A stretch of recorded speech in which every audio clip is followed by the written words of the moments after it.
na na na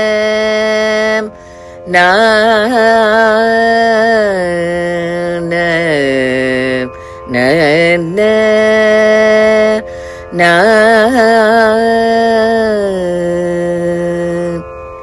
ಕಂಚದಳಾಗ್ಯದಾಕ್ಷಿ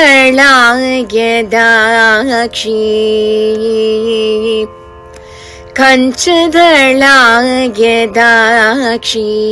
Kamakshi ಕಂಚದಳಾಗ್ಯದಾಕ್ಷಿ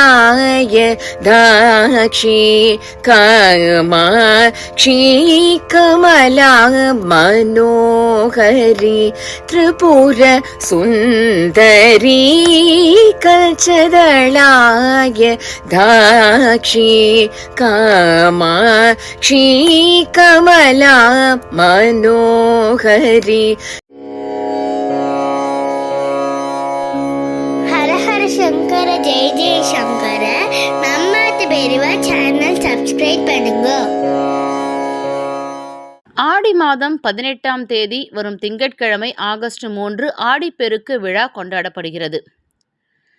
Ponni எனும் பெயருடைய நதி அடக்கம், பொறுமை, பணிவு இது எல்லாத்தையும் மறந்துட்டு அகம்பாவத்தோடு இருக்கிற நேரத்தில் அகத்திய முனிவர் பொன்னி நதியை தன்னோட கமண்டலத்தில் அடக்கி வச்சார்.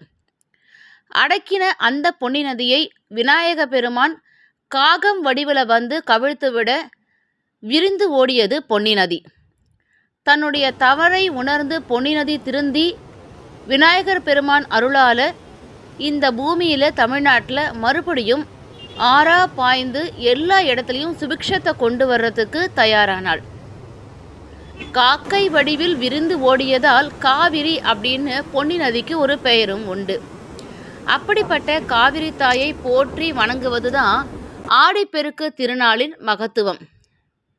இந்த ஆடிப்பெருக்கு விழாவில் புதுமண தம்பதியர் திருமங்கல்யம் மாற்றிக்கிறது, அது மட்டும் இல்லாமல் பல வகையான சித்ரான்னங்கள், அதாவது கலந்த சாதம்னு சொல்லுவோம், இதை ஆத்தங்கரையில் எடுத்துகிட்டு போய் வச்சு காவிரி தாயை அன்னையாக பாவித்து பூஜை பண்ணி கொண்டாடுறது அப்படின்றது மிகப்பெரிய விசேஷமான வைபவமாக இருக்குது. இந்த உலகம், இந்த பூமி செழிக்கிறதுக்கும் பயிர்கள் வளர்கிறதுக்கும் நீர்நிலைகள் முக்கியமான காரணமாக இருக்குது.